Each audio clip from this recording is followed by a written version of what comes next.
What's up, everybody? And welcome to the Multifaceted Minute. I am Reggie Harris, founder, CEO of Harris Multifaceted LLC. For your consulting, motivational speaking, life coaching needs, and fitness needs too. Very multifaceted here. Hey, man, I just want to tell you guys welcome. Appreciate everybody that's been supporting the podcast so far and everything. Just want to shout out a big thank you.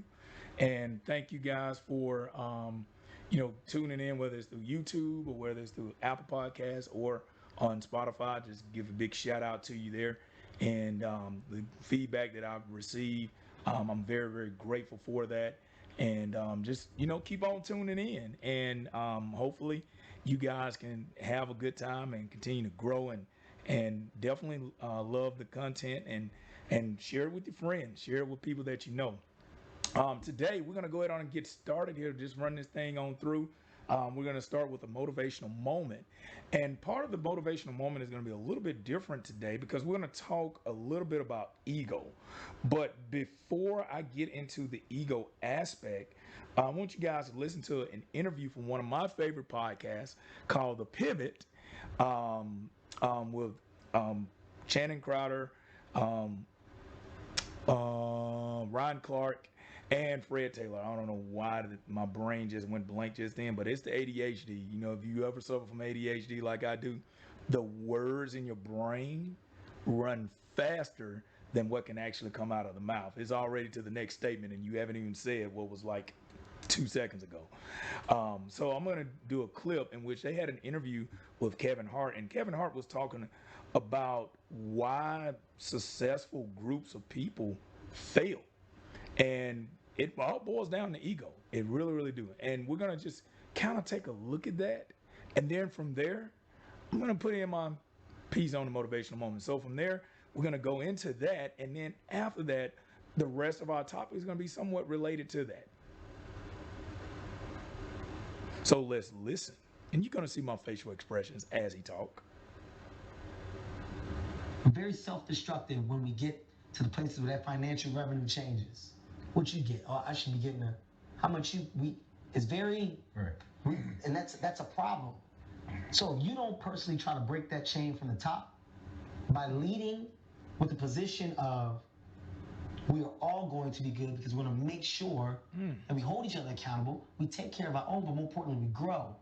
The day that we get into the space of competitiveness, the day that our egos overpower and overshadow the opportunity ahead of us, we lose. Right now, if I ask you guys to tell me 5 bands, 5 music groups that are still together from back in the day, you're going to struggle. Yeah. Nobody asks themselves why. Why do they all break up? Money. Why do they all break up? Ain't the money? Why? I'm just saying, that's not nobody sees this. We ignore it. Why are we the culture that's always behind the nah, this shit ain't work? It ain't working now. We ain't that. It ain't. I just heard Desus and Mero broke up, and I'm a fan of these guys. By the way, the future is so bright for that thing, that IP, that opportunity, that whatever. And I see them going back and forth on social media with what's happening? Why can't we ever surpass or overcome the financial hurdles that present themselves and stay connected? Why can't we do that? It's called ego. So you remove it. Easier said than done in some circumstances. It's actually not. In some instances. But when people say that, right? When they say it's easier said than done, and the ego is very present and dominant, right? You gotta ask yourself why. Why does it matter? Why does it matter? Me and Dwayne Johnson are good friends. You know why our shit works?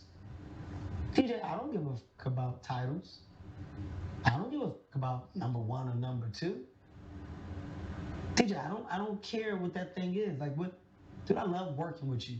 Right. You're my guy. I love you, champ. Love you too, Kev.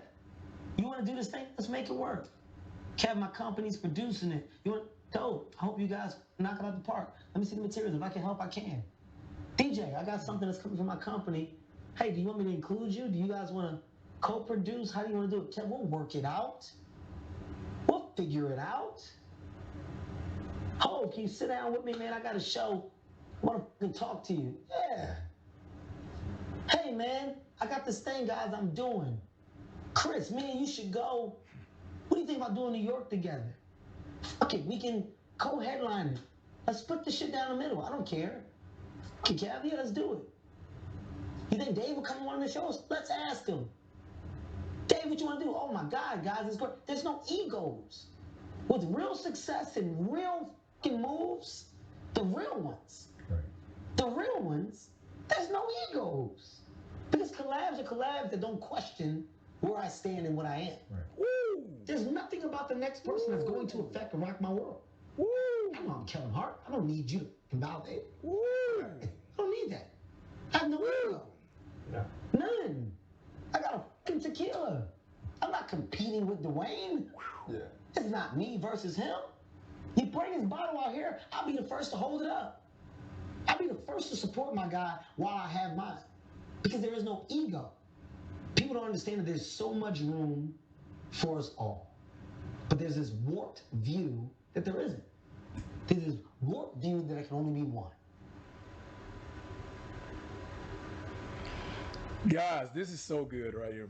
And it brings up to my point, and it's not necessarily, I know he's talking about more, talking towards the black culture, but I've noticed this in corporate America, in education. So I've been in education. I've been also in athletics, in sports, in coaching. It don't even have anything to do with black culture. It has to do with people. I've seen it exemplified from, from white people, his Latino people, Asian people, all different types of people that see others as a threat, or see others' pockets, or see others' success and compliments as a threat to their own, well-being. And I think it's more of a human part, and that's part of why I disagree with Kevin Hart, because yeah, you do see it a lot in black culture. You do. But you also see it in other cultures too. It's just because you have a majority of the population, which is probably white, you know what I'm saying? You don't hear as much about it because there are more white people probably working together because of the numbers, and you see that more than you would see in a smaller population of people. So here's my thing with that. And now circling it back around, like I said, my experiences in the education field, my experiences in corporate America, like I said, I've experienced it. Because there are people that are out there, and this is what he said. He said they look at their ego over the opportunity. And a lot of times, the best cure for that, like he said, he know who he is and where he stands. See, if somebody does something different than you, doesn't mean that it's wrong. If you see somebody doing something different, you observe it. You take a look at it. And you got to ask yourself, why is this making me feel uncomfortable? Why is their light making me feel insecure? Why do I feel like I got to destroy the other person to make my light shine better? Well, they shouldn't be getting these compliments like that because they only been here 1 year and I've been here 10. Why? Why do you feel that way? Or, this person, well, they don't do this and I'm doing this and I'm doing, you're comparing work. You're comparing this and comparing that. You're looking into their pockets instead of just staying in your lane, putting your head down. And if you can't help that person, and if you're not trying to learn from that person, why are you trying to tear them down? Why? You got to ask yourself that. Why do you feel like you got to dim their light so yours to shine more? You must ask yourself that. As Kevin said, there's room for all of us at the top. It's just like he just said about the tequila. Him and The Rock both have a tequila. They both. In the tequila business. And you heard what he said. He said, if the bottle came out right now, he's going to promote The Rock's tequila over his. You want to know why? Because there's an audience that's going to like his tequila, and there's an audience that's going to like The Rock's tequila. You don't have to nitpick at somebody else's way of doing things when you understand and you secure, as he said, knowing where you are and where you stand. And a lot of times we don't know where we are and where we stand is because of past trauma. A lot of us are suffering from traumatic experiences of people, dogging us out. us feeling less than our whole lives, and then we finally get into a position of power or a position of influence, and we see somebody else coming up, or we see somebody else that we got to work with that's coming up and stuff like that, and now we're like, oh, I gotta maintain mine. You'll still be able to maintain yours and help somebody else out along the way. But not only that, if you see them rise above you, that's okay. That's the way life works. That's one thing I love about sports. Sports teaches us that. And sometimes, like, people in the athletic field don't like to learn that, but they learn it through going through the actual games and going through the actual process of development in the game. And then eventually you learn that you have to work on this team, or you have teamwork, or how important teamwork actually is. But just because somebody else's way is different or innovative doesn't mean that it's wrong. And if you're going to nitpick every little thing that they do, every little thing that that person does that you don't necessarily agree with or whatever like that, you know, you got to look within yourself and figure out why you doing that. Are you trying to compensate for past hurt and experiences? Are you trying to compensate for a lack of feeling secure within yourself? And Bill Gates, not Bill Gates, but Steve Jobs said this, and I'll never forget. It's a great quote. He said, I hire smart people to tell me what to do. That is a man that knows where he stands, who he is, and what he's about. He said, I hire people to tell me. That's why Apple has grown. Steve does not try to do everything. He doesn't try to make his people do things the way that he wants them to do it. He gives them a culture, and he hired them to make the culture even better. And he listens to them. And so when you're working on a team, you got to let the ego go, even individually. You know, if you're in a household, same thing. You know, I have a different concept or a view of like partnership. And sometimes that doesn't work in like religious circles. So I have a hard time dating very religious women, because I also feel like that women should be the leader sometime too. I come from a very strong household where my mom and my grandma were very influential women, and my aunts and stuff like that. They're very, very strong women. And it took strong men, even though my dad was quiet, and I look at, you know, men and my aunts and people like, they were still strong men, but they also understood the gifts that the women in my family had. And oftentimes I tell people, I said, going back and forth on leadership dynamics does not make one any lesser than the other. It is being a leader according to strengths. When you have that type of synergy and you have type of growth, that maturity, knowing where you are and where you stand, who you are as a person, knowing that you are where you are and who you are because of the way you're wired, your past experiences, the work you put in to make yourself better, the gifts that you have. Here's certain things that we also have to accept. There are some people that are more gifted than us. So why are we jealous of them? You feel me? Why we got to be critical of somebody that is better than us? See, and you see that. You see people will be critical, especially people in position of power that feel inferior to somebody. They will downgrade and try to hurt and say bad things about people that are better than them in certain areas. And I'm like, why? Why? Let people live. Let them live. Let them do the things that they're gifted to do.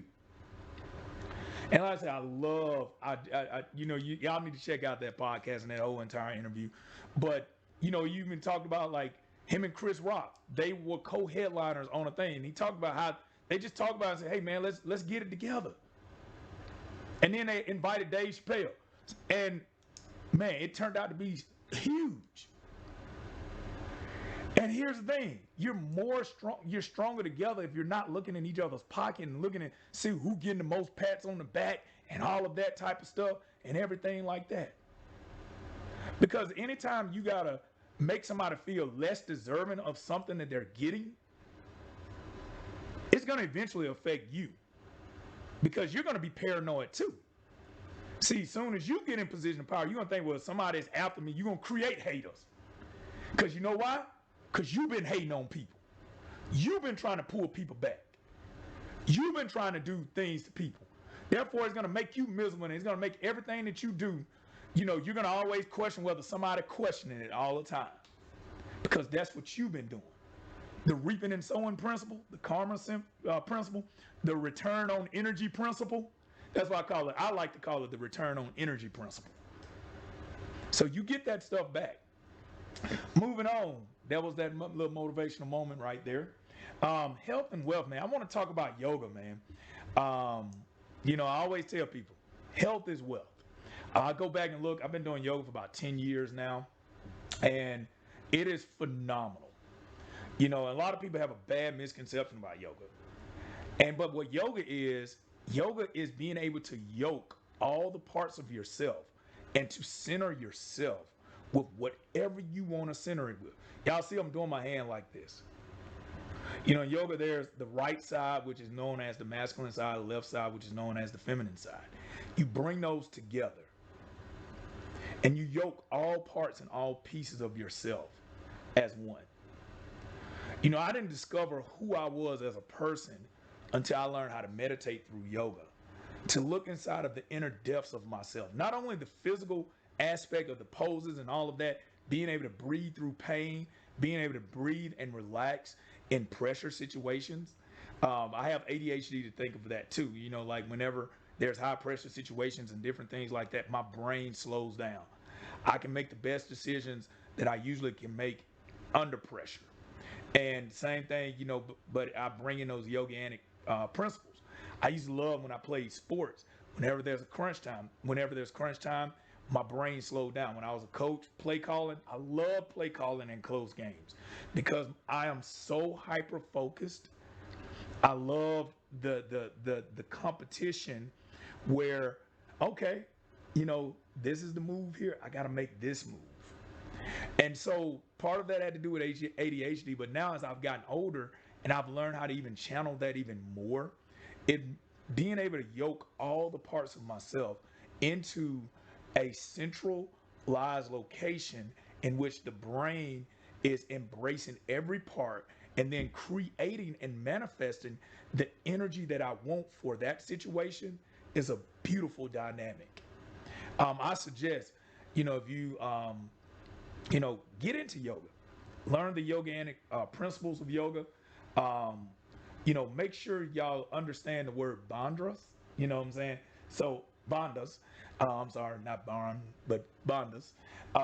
But it's basically breathing and locking in within yourself and bringing everything together. That's why yoga is all about breathing. And it also talks about, when you talk about the vagus nerve, your vagus nerve is what controls every part of your physical body, along with your emotional body, along with your nerves and everything like that. That's why, therapists, and you talk about breathe. They tell you to breathe under pressure situations.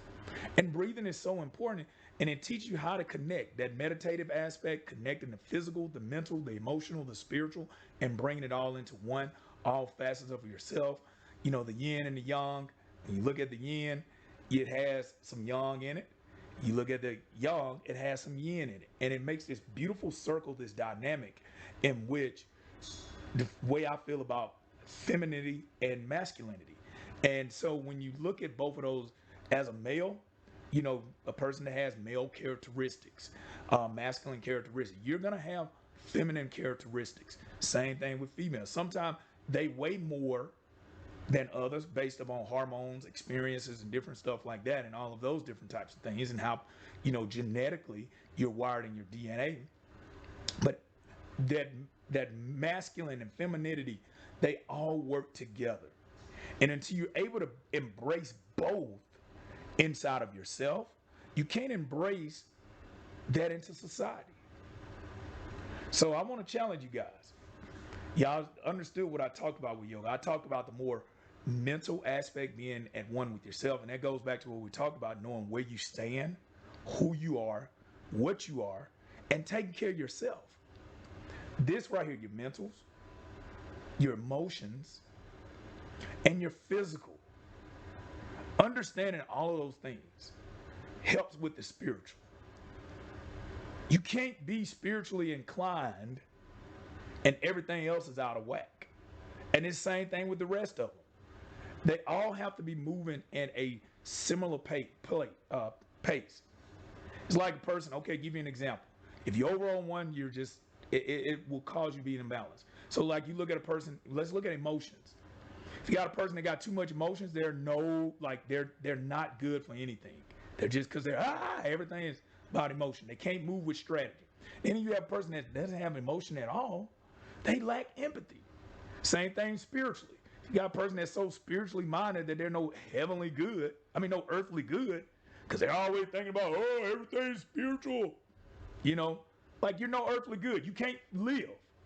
Then the other side of that is it's not having any spiritual aspect at all, that you can't even look within to see things that may happen through those energetic forces and through metaphysics, happenings, and acknowledge that feeling that you have in your gut is valid. Then when you look at somebody that is like, let's look at it on the mental health side or intellectual. So let's look at it intellectually. Intellectually, sometimes you be too smart where you don't even consider emotions, or you don't consider, things that sometimes just happen by random chance. Or you can be lack intellectual ability to think, where you are so caught up in your way of thinking or the way things are, the way it always been, that you pretty much practice cognitive dissonance and you become willfully ignorant.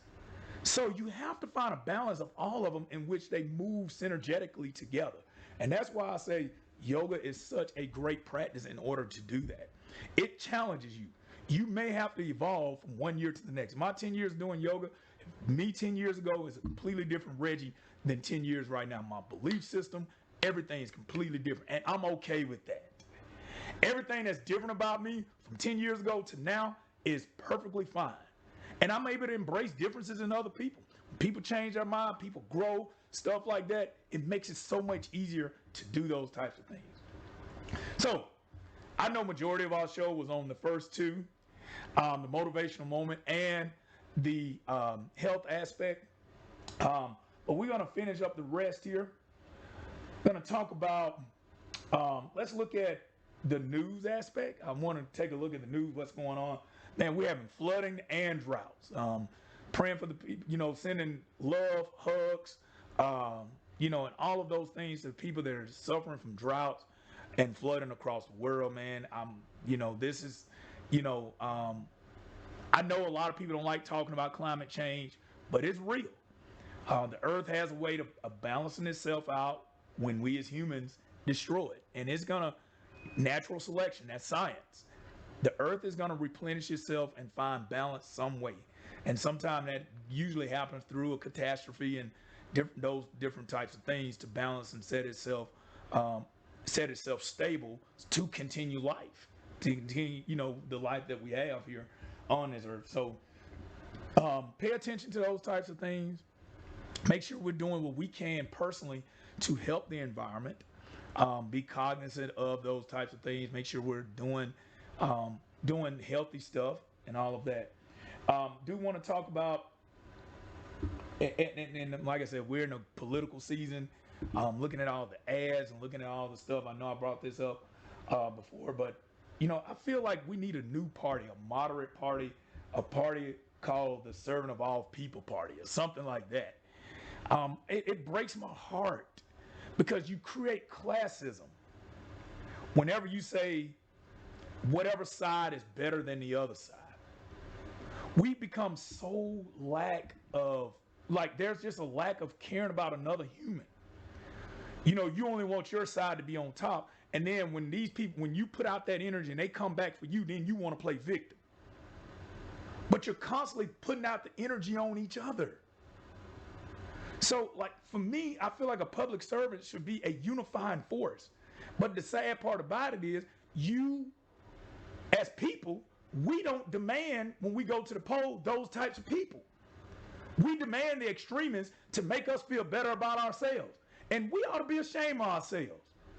And that's my freaking challenge right there. Y'all, we need to straighten up as people.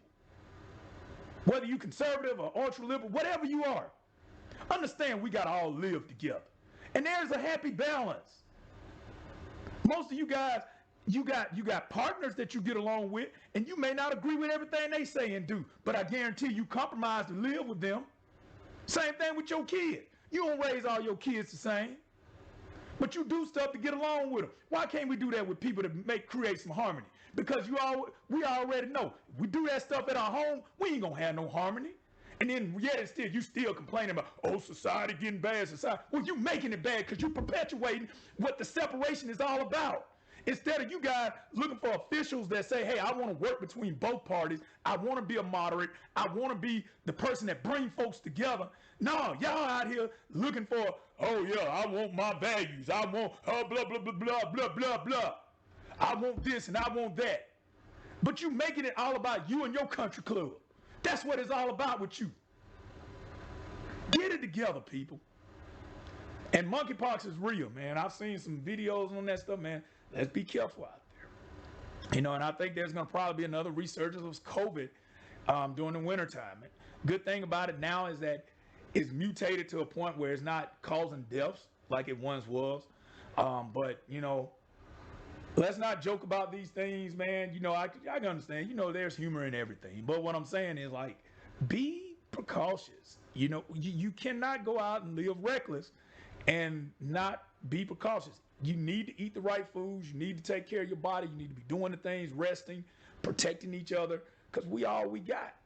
We got to unify.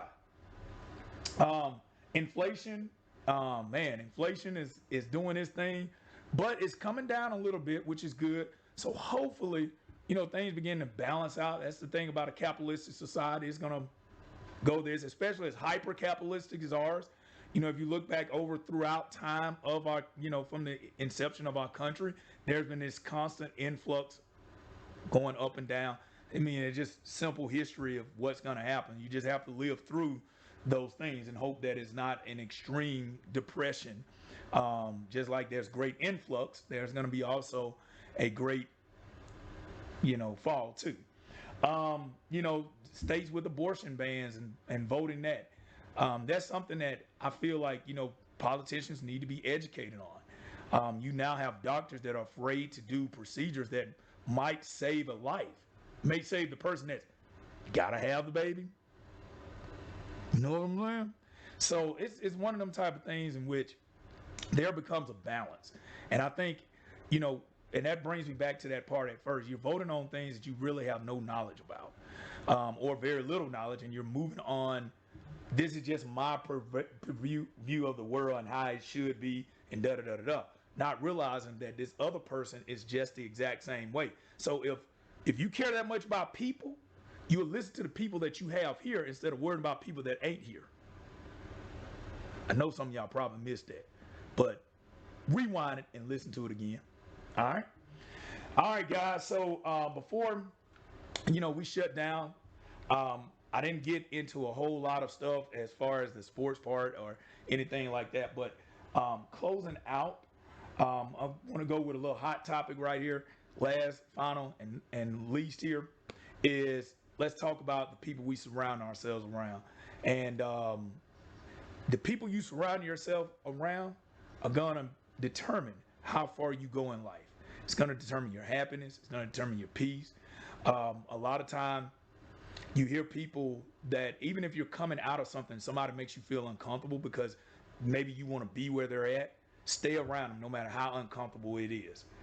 If their light and their strength and their goals and their accomplishment make you belittle you sometimes and make you feel a little insecure, that's okay. Because here's the thing, in order for growth to happen, there has to be some type of uncomfort. So that's a little hot topic for you right there at the end. So peace out, homies. I love y'all, and ain't nothing you can do about it.